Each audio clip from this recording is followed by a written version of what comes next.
I want to share with you a personal story. Speaking of Vegas again, it reminded me, but it has to do with this.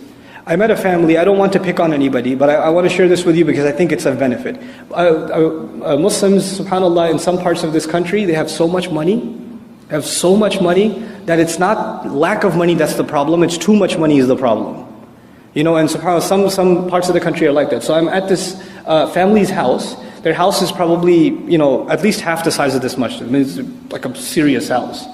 Right? And so I went there and I visited them, and I did a reminder for their children, things like that. And very palatial place. And the wife comes up to me at the end and she says, Brother Nouman, I gave a talk about Surah Al-Asr and how our time is running out. She says, I just want to ask you something. I said, what is it? She says, I don't want to leave here. I love this house. I don't want to go to any other house. I don't want the akhirah. I just want this house. I told her, I'm sorry, you're going to have to move. So, we're all going. What I'm trying to say is, this is not just somebody else's problem.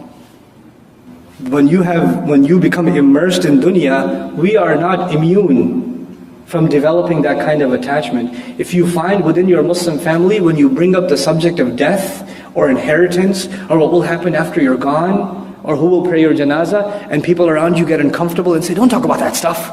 Why are you talking about these negative things all the time? This is not the attitude of a Muslim. Muslims embrace the concept of death. We don't run from it.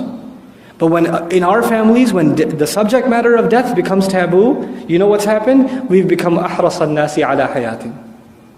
We've become the most zealous over life, even compared to other people. We have to be accepting of the fact that this is one stop in a journey. And we have to be prepared for the next stop. Whenever you take a journey, you get ready for the next stop. So that's our attitude in the life of a Muslim. So I pray that we don't embody these characteristics. It's easy to look at Bani Israel and say, cursed nation. Look at how Allah talks about them. It's not about that. It's the legacy that Allah is talking about that we shouldn't embody. And I pray that Allah Azza wa Jal protects our hearts from becoming hard and from becoming people that are zealous over this life and forget their concerns for the next.